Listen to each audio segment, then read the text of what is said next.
This is Ruth Broder. I'm conducting an oral history interview with Ellen Labus. It's the 3rd day of August, 2005, and we are at the Max M. Fisher Federation building. Ellen, do we have your permission to use your words and thoughts in the future for educational and historical research and documentation? Yes. Thank you. You've made significant contributions to our community, and I'm looking forward to discussing some of them with you today in this interview. Before we get to those important things, let's talk about your family. So the first question I ask you is halfway rude. When and where were you born? I was born in Detroit, Michigan, May 1st, 1933, at Harper Hospital. Women's Hospital, excuse me. Women's Hospital. It's no longer called Women's Hospital. True. Okay. Who were your parents? My parents were Ethel and Sidney G. Sherman, although my dad preferred to be called Sid. Who were your grandparents, both sets? My paternal grandparents were Chaya and Chaim Leib Sherman, and my maternal grandparents were Mary and Mayor Jacobson. Were they all born in a different country? Were any of them born here? None of them was born in the United States. My paternal grandparents came from Riga. My maternal grandparents came from a place they referred to as Kurland, which I learned was part of the Baltic area. So chances are they came from an area very close to Riga. Bay City was, I should have said, or maybe I did, that my parents came from Bay City, Michigan, and Bay City was the ingathering for the Jews who had left Riga. There was somebody who set up his or her residence there, and the others followed. So I imagine that they all four were from the same place. All four of them All ended four. up in Bay City? All four ended up in Bay City, and all of their roots were in Eastern Europe. When did your parents come to Detroit then, to this area? Probably in the late 20s, although I don't think my father moved to Detroit until he and my mother were married. My mother came here with her widowed mother to teach school. She was a physical education teacher. And as they were childhood sweethearts, because they grew up together in this very small Jewish community, eventually my dad followed, and they were married in Detroit by Rabbi Hirschman in 1931. How many of us have that same history? Right. Where did you live growing up then? Where was your first home? My first home I don't remember as an infant. Do you the remember one where? I do, well, it was on what is called the west side of Detroit. Okay. I know briefly we lived on Calvert in a flat, and when I was 6 and my brother was 3, we moved to North Lawn, which is in the northwest section of Detroit. So what school did you then go to, elementary school? John J. Bagley. Oh, okay. And did you then stay in that area your whole growing up period? When? My entire youth and young adulthood was spent in the house on North Lawn. And the year that I was married, coincidentally, my parents moved to that brand new suburb where everybody was going, Southfield, Michigan. And in 1956, they moved across the street from Shaare Zedek. So if you went to Bagley, what was next? What was the next I went to school? Durfee and I went to Central. Oh, all This was right. before the days of Mumford. So, And I chose to go to Durfee rather than Post because there was a larger Jewish population at Durfee. okay, and then you graduated from Central High Graduated from Central High, yes. School. That was a good trek from your house. Yes, we all took buses. There were a lot of kids. Busing was not an issue in Busing those was days. not an issue. They were not school buses. They were DSR buses. So we Oh. paid Oh, okay. a fee to take the DSR bus. Where'd you go to religious school? Temple Beth, from which I was confirmed. My parents were members there for 40 years until they moved to Florida. What is your earliest memory, Jewish memory, would you say? Oh my, so many things. Learning about the holidays in religious school, that beautiful sanctuary at Temple Beth, the old Woodward and Gladstone building. Going to school there every Sunday, and then we went to Saturday school. As far as personal recollections go, we used to visit my grandmother quite often because she remained in Bay City, and there was always a strong Jewish presence there, so it was so much fun to go visit Grandma. Where did you do the holidays? In Detroit. In Detroit? Mm-hmm. Did she come down No. to you ever? No? Not that I recall. She still had children and grandchildren who lived in Bay City, so it was very comfortable for her to remain there. But she would come in to visit when one of her children would bring her. She was really from the old country and delightful. And delightful, okay. I don't remember her. Where'd you go to college? University of Michigan. And you got married when? Did you graduate from Michigan? I graduated from Michigan with a Bachelor of Music degree with a major in piano. And I bet you didn't know that. I did not know that. Right. And Jim and I were married in June of 1956. And you have how many children? 3 children. And their names? Susan, who lives in Reading, Pennsylvania with her family. Robert, who lives in Cleveland with his family. And Daniel, who's here. All right, tell me about their families, which means grandchildren. Coincidentally, and fortunately, each of our children has a boy and a girl. Very good planning. Right. Well, leave it to an obstetrician. You know? Which would be your husband. Which would be my husband, yes. Okay, whose name is? Jim Labus. All right. Did you have a career after college, or did you get married right away? What transpired at that point? After I graduated from college, I met Jim at the University of Michigan. We became what was then known as PIND. So I moved to Chicago, where he was from. He was in medical school at the time. And I worked for Encyclopedia Britannica.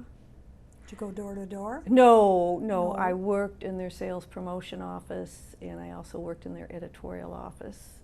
And prior to that, I worked for McCann Erickson, the ad agency, for a short time. And 4 years later, our first child was born, so I stopped working and became a mom, a stay-at-home mom. When did you come back to Detroit? We came back to Detroit in 1965.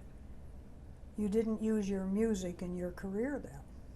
I did not. It was a very impractical degree, but a marvelous thing to study. Okay. All right, then let's move on into your community work, and this, Sure. Which there is a lot of, and we will try to cover as much as we can. Did you do anything in the Jewish community in Chicago before? Let's start there first. Did you get involved at all? I didn't. We left Chicago when our daughter was 2 and our son was 2 months, and we went into the Army. I should say my husband went into the Army. He was under what was known as the Berry Plan that the Army used to have, which allowed a doctor to finish his residency, and after that he had to repay the armed services. So we knew we would be going, and Jim was stationed at Fort Eustis, Virginia. He was an officer, so he was allowed to bring his family. So we were there for 2 years, and then we moved to Detroit, at which time we had had our 3rd child. I was very involved in our Jewish community on the Post. There were 12 Jewish couples. All of the men were professionals. Either they were doctors or dentists. We had a chaplain, a Jewish chaplain, and we had a sisterhood in which I was involved, all 12 of us. And we held services for the high holidays, and it was a very close-knit Jewish community, if you could call it that. Which it was. I mean, you had a minyan. We had a minyan, and there were 1 or 2 Jewish enlisted men who would attend the holiday services. But it was a very like a very, very small town. It was fun. Okay, that's interesting. Yeah. I didn't know that. When you came to Detroit, at some point when you came back to Detroit, Yes, I should yes. say, you became involved in community affairs because you go back a long way. I mean, into the 70s. Oh I yeah, think. early 70s, yeah. And so how did you get involved? What was the impetus that got you involved in the community? Did somebody bring you in? Did you have mentors? How did it start? Well, actually, my first involvement was at our children's elementary school, which is obvious. I became a room mother, and then I joined the PTA. I was a library volunteer, and eventually I became president of the Leonard School PTA. Very interesting. And a neighbor of mine in the early 70s told me about something called Phone-A-Gift. So you know it was the early 70s. And she told me what it was, calls made by women to raise funds for something called the Allied Jewish Campaign, which was run by the Jewish Welfare Federation. I thought, well, my kids are in school full time. I would like to do something in the community. And I went to a Phone-A-Gift session, which was held at the Labor Zionist Alliance building on 10 Mile west of Greenfield. I doubt that the building is even there. I don't know. And I got hooked. And it was either that year or the following year, Jim and I went on our first mission to Israel. We were part of a national young leadership mission. We just made the cutoff dates for age. And the only other couple from here was Penny and Harold Blumenstein. That was probably their first trip too. Probably. Would be. Sure, because what year would that have it was been? 71 or 72. Okay. And that totally hooked me. That first trip, it was just phenomenal, as you know, when Yes. you make the first trip to Israel. And What made you go on the trip? Did somebody enlist you to go on it? I mean, did you hear? How did it come about? I cannot remember the details, but we must have had some idea that we would like to visit Israel. We certainly knew about Israel, and we had the opportunity to go, and we said, why not? And it was the trip that opened our eyes. We had made one or two prior trips to Europe, but this was our first trip to Israel, and it profoundly affected both of us in a very positive way. One of the major positions that you had was chairman or president of the women's division, and I say division because in those days that's what it was, and that's right. what comes to my mind Right. more easily, or to my Yeah. tongue more easily. You certainly worked your way up to that. You must have done a lot of things before you got to that point. What were your early jobs in the women's division? And then let's talk about the presidency. I know I was involved with what was then called Spring Forum, Institute, continued to work on Phone-A-Gift. It was so long ago, Ruthie, that I don't know whether or not I was chairperson of those events. I may have been. And I did fundraising too. I will say that my first love is education, because I don't think one could be an effective fundraiser unless one has the education to know why you are asking for support. I was a vice president, I believe, for 3 years, an education vice president. And through a stroke of luck, I was asked to be president. My predecessor served only 1 year. And who was your president? My predecessor was Jane Sherman. Was Jane, okay. She took it only on condition that she would serve a year, I recall, because she's remember, you're very right. interested in national Right. UJA work. And I was asked to be president, excuse me, I was nominated to be president. Nobody objected. And it was not that I know of, and it was a wonderful 2 years. Talk a little bit about it. What were your visions? What do you think different happened while you were president? Did new things get started? The one thing I recall that really was strengthened, what was called the Business and Professional Women's Division, which we no longer have. It was sort of floundering because so many women were going back to work. The women's division, and I use the term division because that's what it was called then, thought that there should be a niche for working women. It was called the Working Women's Division. And I said, let's call it the Business and Professional Women's Division. And for a while it was very successful, I believe, and reached out to a lot of women who couldn't attend daytime functions and who were running or working in a business and had a family, but they wanted to be part of the community, and we let that happen. I think the greatest thing that ever happened was all the wonderful women I've met and I was able to work with, and how everybody had the single goal of supporting our campaign and supporting our federation, and the emphasis on quality programs and the emphasis on fundraising with a certain amount of gentleness, which I think is necessary. How to go about it, training volunteers to do this, becoming part of the community. It was a wonderful experience. And if I can say this somehow delicately, in the early years of Women's Division, I believe that most of the presidents came from the German Jewish community, a community of wealth, and there was a certain aura, if you will, about Federation, the Women's Division, being the president. I think with my election, it widened the choice, so to speak, and I think it was for the better. I really do. You've told what the Women's Division was in the past and Right. how you began to see some of it changing. How much do you think it has changed now? It's been 20 years since you were president. Exactly. And I think maybe it might be a little bit of a different Women's Division again. Do you think it has changed, and in what ways? I really don't see definitive changes because we always encourage younger women to participate. And I see a lot of younger women now, which is just wonderful. We still have the same goals. I don't think we have enough emphasis on education as we used to do.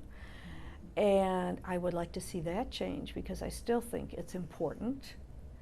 And of course, the goals of our fundraising in actuality have increased unbelievably, and we've always been successful. So obviously we're doing something right. But an organization shouldn't stay stagnant, and I don't think the women's department, which is now called, will ever be stagnant. But it had always had, as did Federation, by the rest of the public, or the community, if you will, that it was an elitist and is an elitist organization. It is far from that. I mean, Federation welcomes everybody. And I think with the diverse board we have now, we're seeing that, and it's wonderful. It certainly is more open these years to the Orthodox Absolutely, which is what we have to do. Yeah. They have to be a part of us, and we need that community, and they have to understand that we're for them as well. And I think slowly, slowly it's happening. Let's talk a little bit, as long as we're on that track, about the women moving into what we should call the Federation as a whole. I don't know what else to call it. I don't want. Right. We used to call it the Men's Division. We right. don't want to do that. Right. But I think there have been big changes there. Can you talk about that a little bit, of how the women have moved up?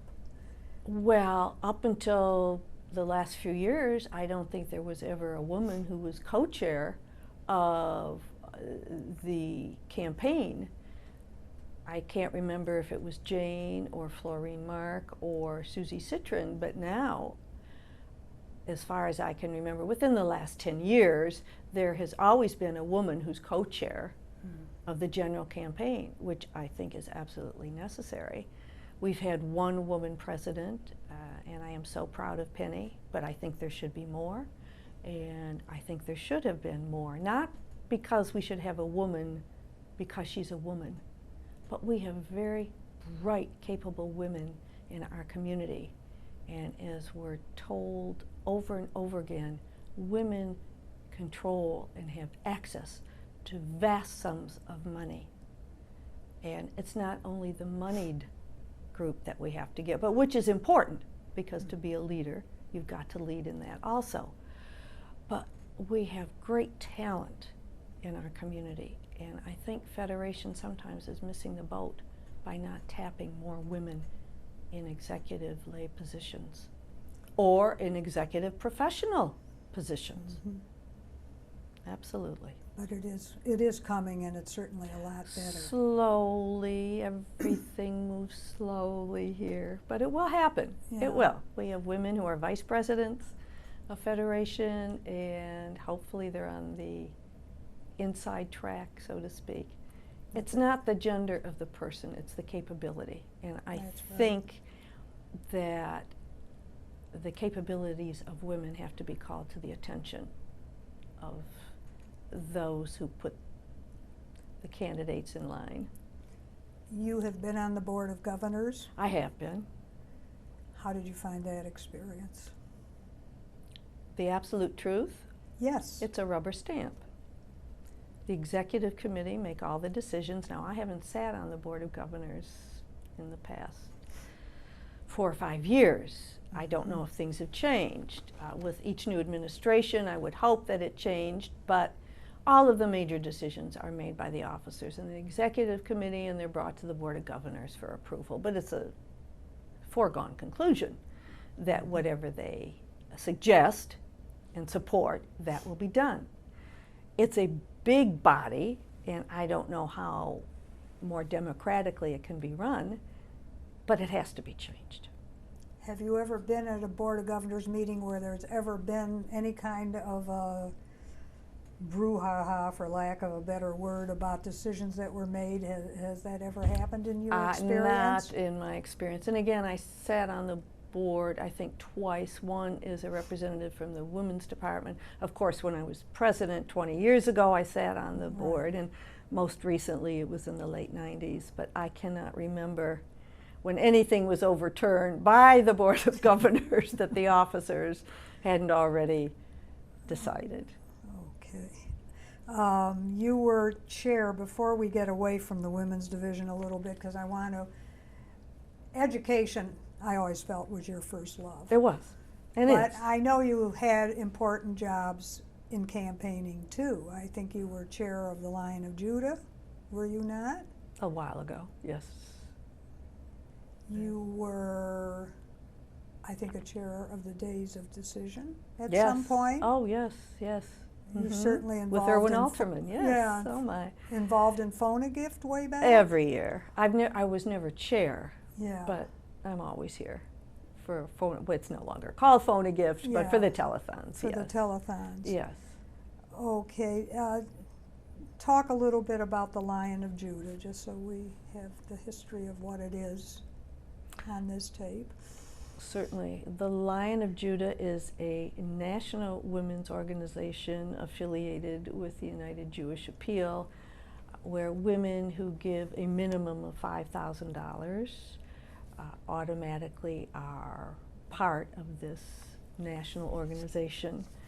And I believe it's very strong in Detroit. I remember the whole conversation in our city when it was debated whether or not Detroit should adopt the lion pin. There's a gold pin in the shape of a lion that most, probably all major cities which have this division use. It's a badge of honor. It's also an enticement to women who like the lion, but they have to earn it, so they have to pledge a minimum, as I said, of $5,000. And that meeting about whether or not we should adopt the gold Lion of Judah pin was probably one of the most debated issues that I can remember in the women's department, and it was ultimately decided that Detroit should have the pin available to those who wish to have it, and you pay for that separately. You make your pledge and then you pay for the pin separately, and each year, should you desire that you continue with your pledge or increase it, you can add a small diamond to the paws of the lion. Some women do, some do not, and when you get to the ruby lion of Judah, which is a gift of 10,000 and above, you are given a ruby, which is put in the pin, and it's done, I think, in a very tasteful manner, and a lot of women like to wear it to identify themselves with the national organization. And as I said, I think it's been a tremendous success. And I will admit, I was one of the ones who felt that we don't need a piece of jewelry. If I were to have a piece of jewelry, I certainly wouldn't want one that hundreds of other women had, and that we could get our women in Detroit to pledge that amount of money without their needing a piece of jewelry. And I was proven wrong, and I admit it because it's been a wonderful tool. I'm smiling because I was at that same meeting I know. and spoke against it, I think vociferously at the time. Yes. I wouldn't do that again because it went against what the majority of the women wanted. But Exactly. But the minority does every once in a while get its voice heard, and I had. And it was a good I had meeting. the same objections that we in Detroit don't need incentives to get That's money. right. I thought we were above it, you know. Well, that's what my feeling was. Yeah. But you and I were wrong, or our differences of opinion with the majority, and the majority wins, and that's right. how it is, and it's proved to be very successful. That's interesting because it was an interesting meeting, Oh, yes. and I'm Oh, yeah. glad to be able to talk about it because I think I've held it in a lot of years. So I'm glad we brought it Sure. out.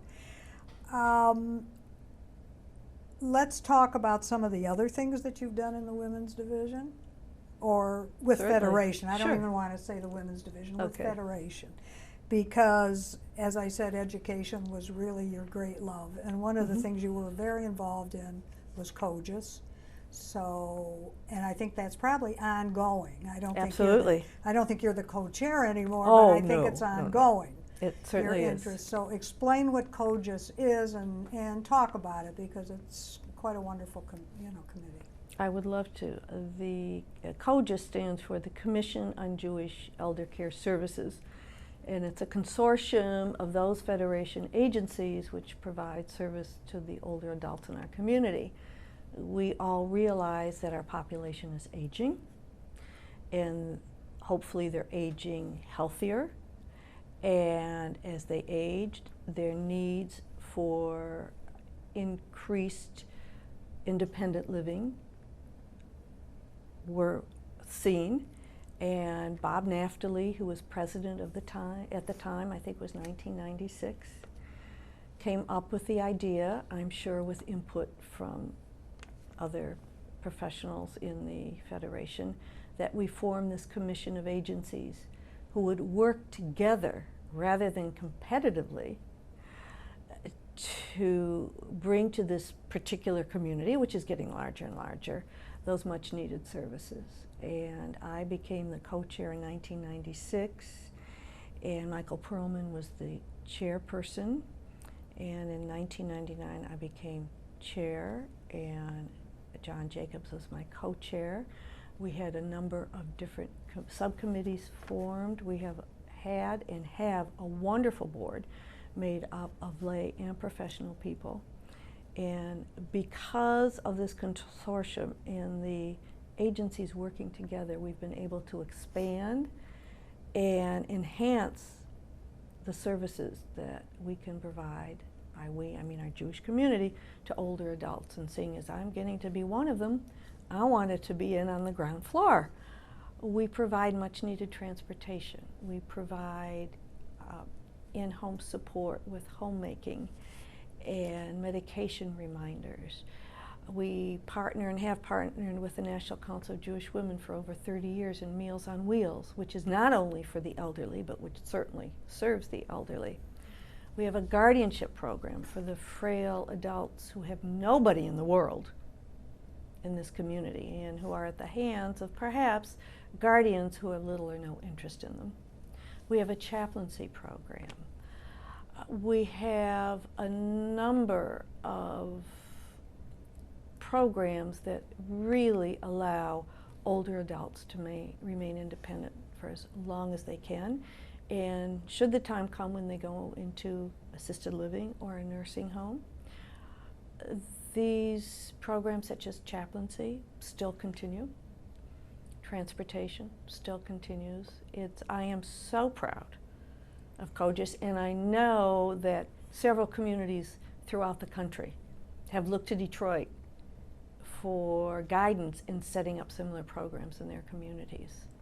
We have a lot farther to go because the needs are always greater than the services we can provide, and we know that. And our community has been very generous financially in enabling the different programs to take off and to expand.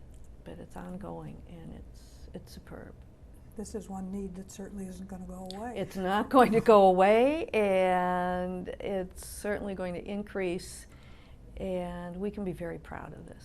Have you had any community forums, programs, or anything to bring to the community at large what you're doing to educate the community at large? We did. We used to have forums. What we wanted to do was to encourage adult children of the elderly to look for assistance before it was needed. Because when it's needed, it's too late because of the numbers of people who need our services, and there are just so many spots that can be filled. The forums met with less than successful return. Many professionals attended, which is good to get the word out. But we haven't had a forum in a long time because I think a lot of adult kids hesitate to face up to that decision that they have to make for their elderly parents about whether or not it's time to see that they move into another kind of environment, whether it's time to ask for help from the community. And as I said, often they wait till it's almost too late. Yeah. When they get pushed to it, then they have to do something. Then they have to make a decision quickly. And it's a shame. I have a neighbor who had to go into an assisted living facility, and I believe, according to her caregiver, that it must have been a very rapid decision. She's out in some facility in Sterling Heights. I said, why there? That's where she could get in. It's a crying shame. Yeah, away from the Jewish community. Away from the Jewish community. She's Jewish, she's been living in the community, she has children here. For whatever reason, and this is digressing, but the point being that we've got to plan for these things when we can. And you can't always plan. And the beauty about COGIS is it's not an economic issue. Whoever needs the assistance receives it. Now, those with unlimited financial funds can have round-the-clock care for their elderly parent, and they're not faced with the same decisions. But we don't base it on economic need.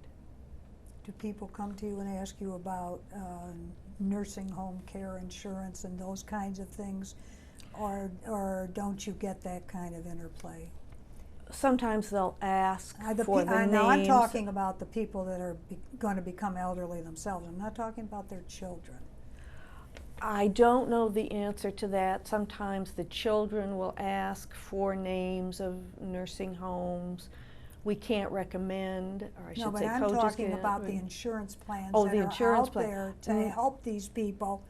That have I the don't money. know if that information has been sought Yeah. by the COGIS department. I know, but it's something, do we invest in long-term care? Is that what you're talking about? Yeah, I think that's an individual decision. And to my knowledge, I don't know if a professional here has ever been consulted, and I don't know if it would be appropriate. You know, they could give them information, That's what I mean. but referrals or recommendations, I My don't know. concern is that that is out there for people to Right. buy, and they may not Right. know it.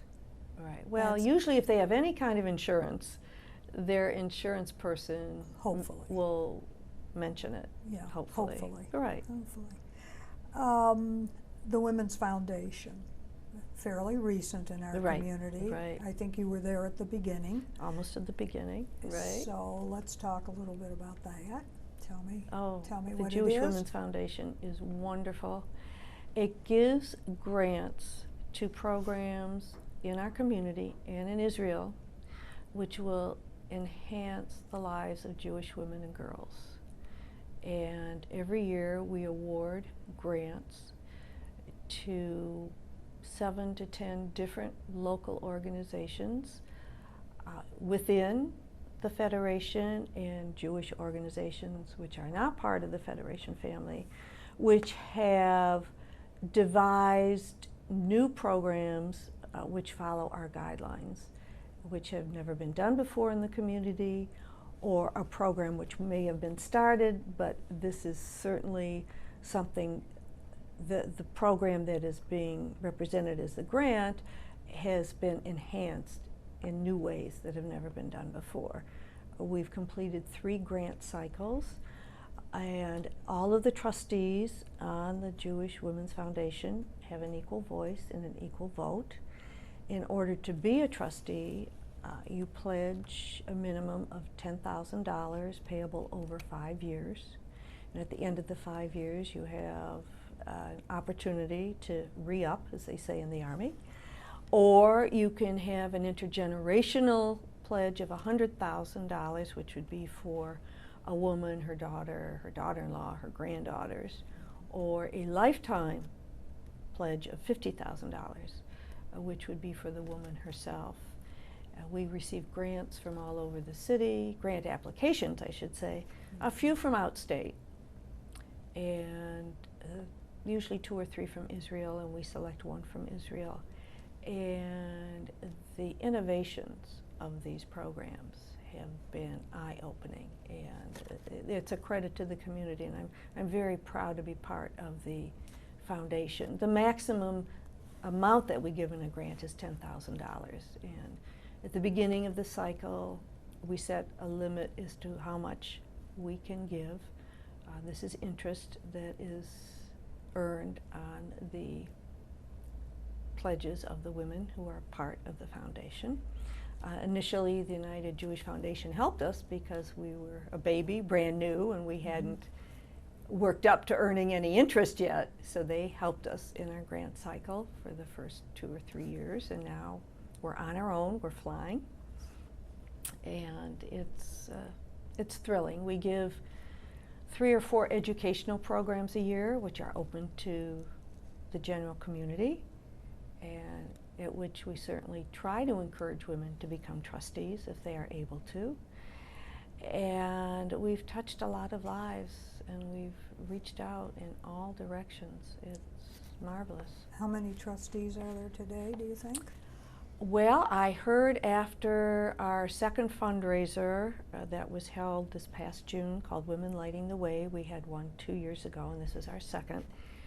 6 new women became trustees, so I believe we're up to 131 or 132. Terrific. And That's we're young. fascinating. I Is think this we're a 6 years national old. program? Women's Yes, it Foundation? is. Yes, I believe we were the second in the nation. I believe Chicago was first, but you can check on that. There are a few others in the New York has one. I believe Boston. There aren't many yet, but I think that this is going to catch on. I mean, women can do it. Yeah. And we are doing it, and we're showing the community what can be done. And when you work together, it's very thrilling. You were involved, and this goes back somewhat, in the Soviet Jewry Committee Oh my, yes. of the That was council, I think. Was a it Jewish part of Community the Council, and we were part of the National Council on Soviet Jewry, yes, in the mid to late 80s. Were you the chair of that? Yes, I was. of the Detroit chapter or Detroit Well, committee, whatever. yes, it was part of Jewish Community Council, yes. Tell us about that a little bit, because I don't think that it's not as active or active at all. I mean, there's As no far as need. I know, it's defunct. You Yeah. know, when the end of communism came and the former Soviet Union opened its doors and Jews could enter this country, as long as they had a sponsor, it became a non-issue. But during the days of communism, it was very, very difficult for Jews to leave the former Soviet Union. They were being persecuted. They weren't allowed to practice their religion, but nobody could practice religion at the time in the former Soviet Union. And this was a grassroots organization that developed throughout the country, working to hopefully allow Jews to immigrate to the United States. Talk about welcoming Soviet Jews to this community then, because you must have. We were part of what was called a family-to-family program. For those, I'll call us Americans, I mean, we're all European-born, most of us, but we've been here a long time, so we're Americans. When a new former Soviet Jewish family would arrive, those who had signed up for the family-to-family program would be paired with a new family. And we were paired with a young family who came from Azerbaijan. They had 2 young sons. He was a doctor in the former Soviet Union. They lived in Baku. And I believe she was an accountant. She had to work as a manicurist while her husband went back to school, actually, because the United States would not accept his Soviet credentials. So he had to put in several years of schooling, but he is a physician. He's an internist in private practice, and they're doing very well. Do you still have contact with them? Unfortunately, no, and I really should. They're a lovely couple. They're still here. They're still here, yes. Okay. You were active, I believe, as a volunteer and a professional with the Jewish Family Service, Yes. which was called something different then, or is called something different No, now. It's hard to keep years up. ago it was Jewish Family and And Children's Children's Service, but Service. then they Now it's- decided children were part of the family, so we'll call it Jewish Family Yeah. Service. Yes, I was on their board, and then I was the coordinator of the volunteer department for 3 years. So you did that as a professional. As a professional, yeah. What was the experience of becoming a professional in something you had been a lay person in? Did you find it different? I loved it. I was so impressed with the staff at Jewish Family Service. They're outstanding social workers, and what the agency does is phenomenal, and they're a credit to the community. And I think they accepted me. I do not have an MSW, but for that job you didn't need it. I certainly knew about volunteers and volunteering, but I met a totally different group of people who weren't affiliated, if you will, with Federation, or who volunteered for Federation activities, and it was a wonderful experience that I had. And I look back on it with much fondness.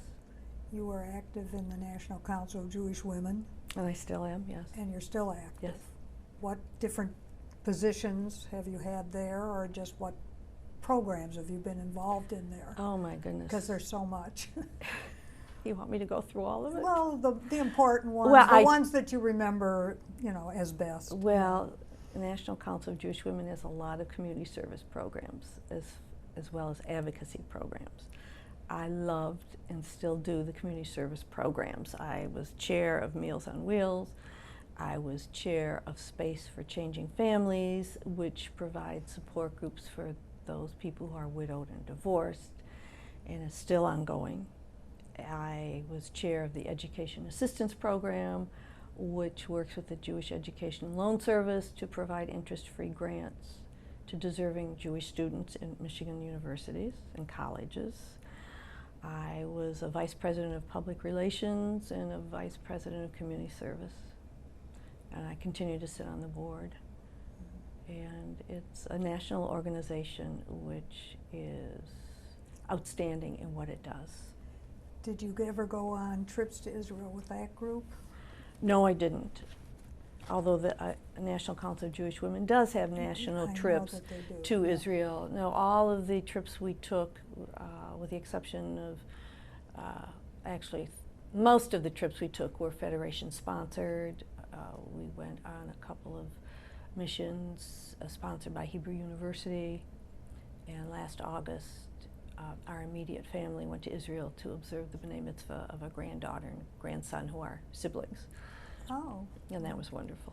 that's good. I want to talk about the miracle missions Oh my. then, as long as we're on missions. You know something about the miracle I missions. know something about the miracle Yes. missions, but you talk about your Yes. experiences with the miracle missions. Because I know Well- you were bus captains at least twice, maybe Yes. 3 times. No, we only went on 2. Two. The first one in 1993, the second in 1995. I think there were 1,260 people, give or take, on the first one. Correct. And it was an absolutely phenomenal time. I mean, as many times as we've been to Israel, new things opened up for us, and just the idea of all of those people from our community being there at one time was so exciting. We traveled as individual buses, except for perhaps, I think, 3 events when the entire mission group got together. And I believe at that time it was the largest mission from any single community in the world to have gone to Israel, and perhaps remains the largest of any community to have gone. Right. It was nonstop from early morning to late in the evening. We made good friends. We were captains of bus number 1. I remember that, and it was hilarious. We loved it tremendously, loved it so much that we went back in 1995 when we were captains of bus 18. And the guides were wonderful, the people were wonderful, and I think that everybody who went got something out of it in a very positive way. I think you had a unique bus on your second mission, 1995, because I think I asked you to do it, is that you had JARC residents Yes, we on your did. bus. We had 3 And I JARC think you had consumers, been also active in JARC. and I still am, yes. And what was that experience like? It was phenomenal. The people on our bus accepted the JARC consumers. These are people who are developmentally disabled. They have a high level of function because they could go. We had a husband and wife who were together, and an adult daughter of a staff person here, and 1 staff person from JARC. And they had the time of their lives, and they were just part of the bus. The people, the rest of the people on the bus looked at them no differently than any other missionaire. And I know it was the highlight of their lives, and it was certainly a moving experience for me. And this is what JARC is all about, to make their consumers part of the community. They're not only in the community, but they're a part of the community. I think the reason that bus gelled so well is because of the bus captains and the way they took in the JARC members without hesitation. Well, it And was I a good asked- bus. Yeah. It was a good and bus. it was a bus that worked, you could tell by looking at Right. it. Every place that you've been involved, and if I've forgotten some things, which I probably have, that you can, if you can think of anything else, but I know it's hard to ask you, or it's going to be hard for you to answer. It's not hard for me to ask it. Is where did you find the most enjoyment in all your activities? Does one thing stand out more than anything else in everything you've done?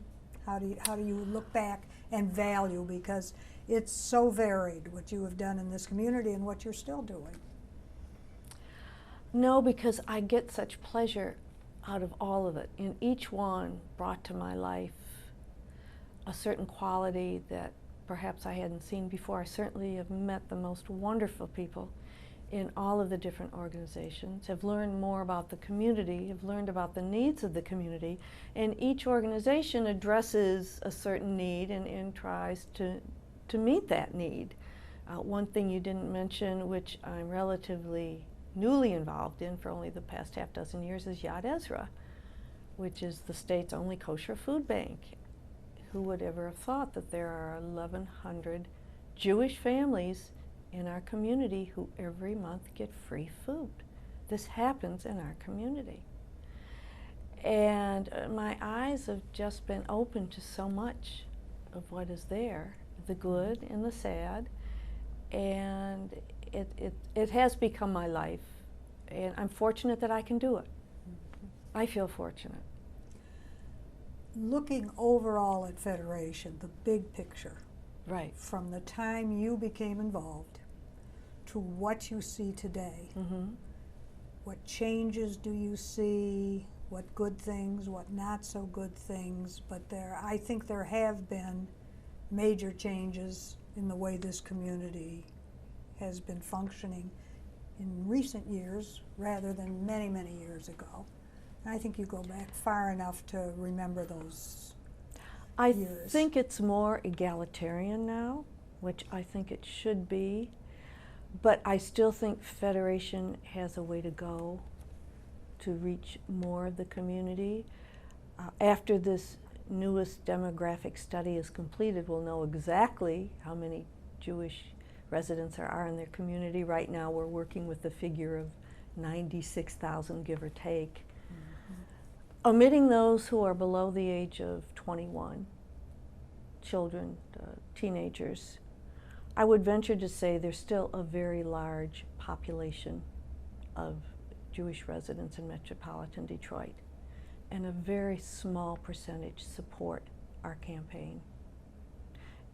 We're missing the boat somewhere here, and I don't know what the answer is, but I've been thinking about it. And this may sound totally off the wall, but if we held focus groups for some of these folks who, for whatever reason, will not or do not give to campaign, have the focus groups run by an outside professional organization, not in this building, have it in a neutral building, with no Federation staff or lay people around so that people could speak freely. I would like to find out why so many thousands of Jews in our metropolitan area who can financially afford to support the community aren't doing so. Now, as I said, this may be way off the wall, but we've got to start reaching more people, and we keep saying that every year, but we're not doing anything differently.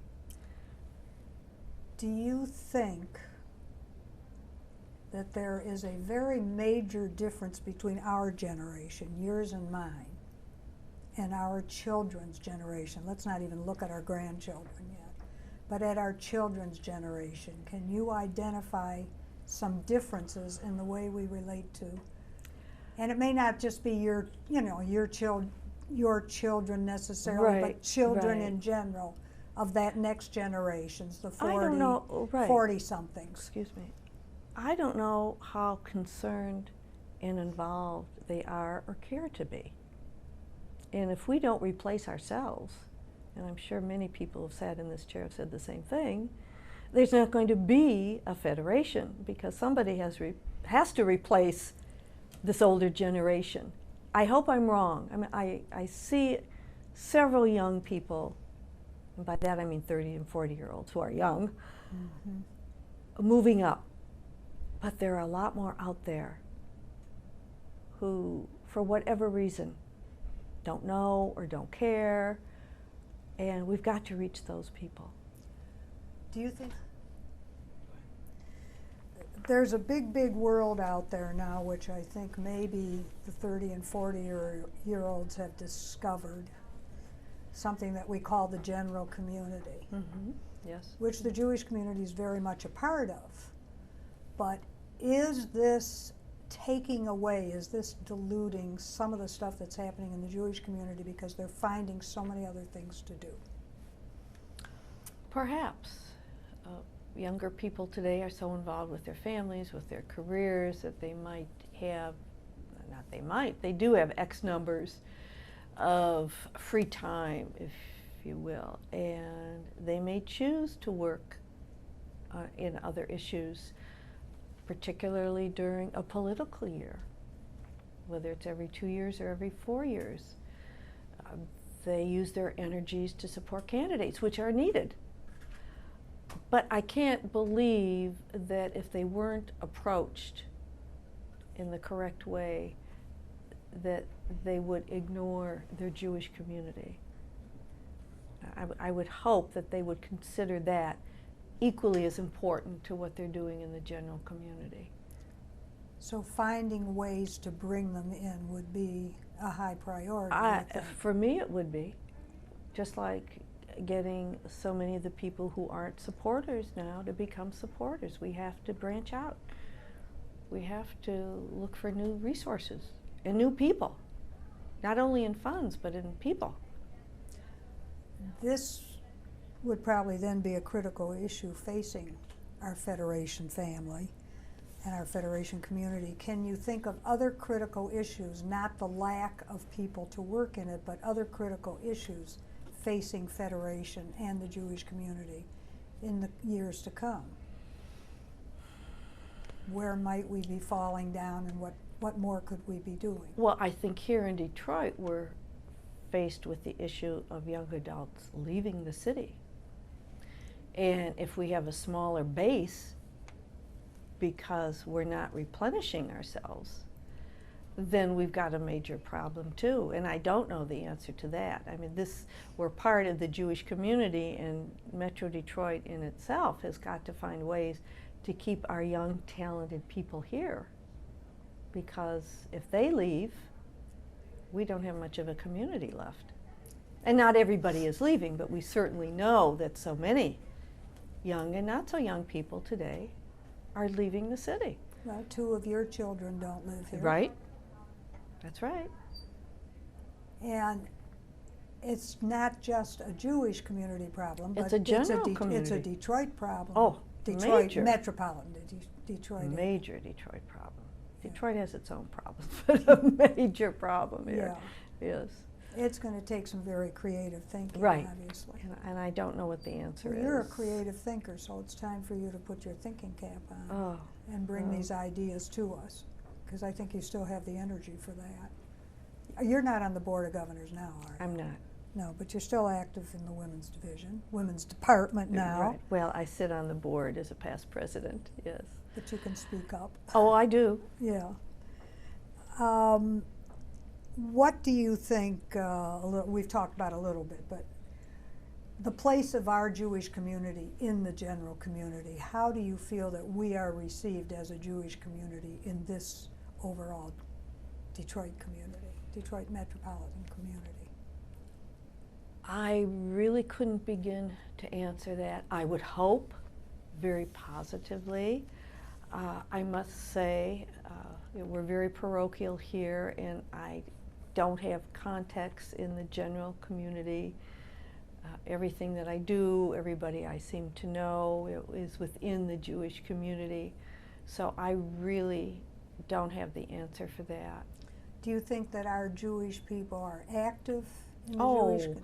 Let's take it yes. from that angle. Oh yes, if you look at the board of the symphony, if you look at the board of the opera, if you look at the board of the Detroit Art Institute and the other museum boards, there are sprinklings of Jews on the boards, as there should be. Major corporations, that I don't know. There might be a token, but we're a very insular community here.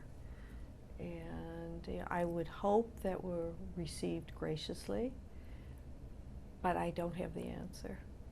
Do you think Detroit's a unique Jewish community? From what I've been told, yes, because we are so insular. I know I've been told, for instance, in San Francisco, there are no Jewish neighborhoods. People live where they want to live, no matter what religion they are. And here we tend to move to the northwest side and move together, congregate together. Chicago has a bit of that, but, well, New York is a nation unto itself, so it's hard to say. I think again, because I've lived here almost all of my life, I don't know that much about other communities, but I would venture to say from people who have moved here from other communities, we're very insular. You've been on the national board, it's now the National Council of Federations. It's got a new name, United Jewish Communities. But were you not at one time on the national board? I was on council? the Business and Professional Women's National Board. Oh, okay. At that time when we had an active business and professional division. And I don't even know if that's a national part of the women's division of the UJC now or not. One that thing was a we while didn't ago. talk about is why that division failed, or maybe it didn't fail, it went out of existence. What happened to the business and professional women? It was They're just still out there, they're still working. more than ever. It's just has been absorbed in our women's department. We don't have special programming anymore for that division. Those women who wish to be active somehow can juggle both, and they are. But it did fade away, I think, in the mid to late 80s in our community. I'll give you time, a minute or two to think about this, or a second or two, about a message that you'd like to give to future generations, or to your own children, to your own grandchildren, to the people in Federation. What would you like to say to them that reflects what you've done in your life, or how you feel maybe they should conduct their lives? I think becoming part of one's community is essential. I think it is life-affirming. I think one can gain so much more by it and from it than one gives. You can learn so much about yourself, about your community, about the world Jewish community, and I speak only as a Jewish woman in our community. It has probably been one of the most exciting trips I've ever had, and I hope to be able to be part of this for a long, long time. It's been a fantastic growth experience. You're able to give so much, but you get so much more back in return, that it's well worth the effort, and it's well worth the time, and if you're fortunate enough to be financially supportive of the community, it's well worth it as well. Are any of your children involved either in the Jewish community or in general community activities? Yes, our younger son who lives here sits on the Community Services Budget and Planning Division, and I think he's on the board of one of the agencies. He's very closed-mouthed, and he did this all on his own, and I have no idea. In other words, do as I do, not as I say, maybe? I think so. Our daughter is very involved in her community. She's president of the Jewish Community Center of Reading, Pennsylvania, and her husband is president of their federation. So they are leading the way for our grandchildren. They're also very involved in the general community, because it is such a small Jewish community in Reading that you automatically become, if you choose to, part of the general community, which both of them have done and continue to do. And our older son has worked for a nonprofit organization in Cleveland that works with the blind. So they have all been doing something. We didn't talk at all about Jim and his activities, but I know he's been active too. Yes. In the community. He sat on JVS board for several years.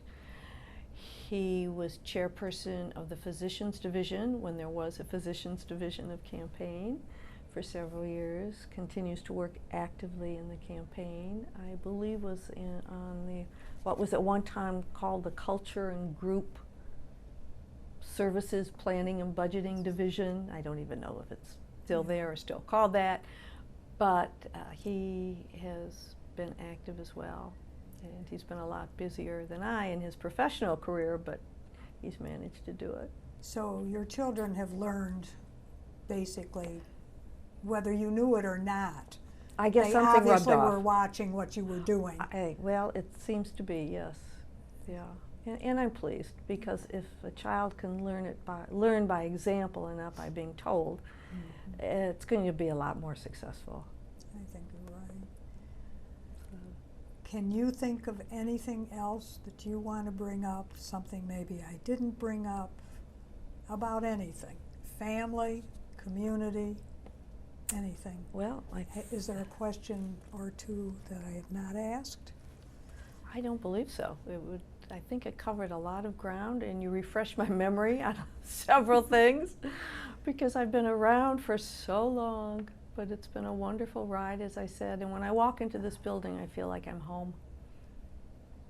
That's a very nice way to end, so I thank you. It's been my pleasure, It's Ruth. been a wonderful interview. I hope you enjoyed it, I certainly did. because I It's been think a you pleasure. told us a lot and you've done a lot, and good luck. You'll do more in the future. Thank you.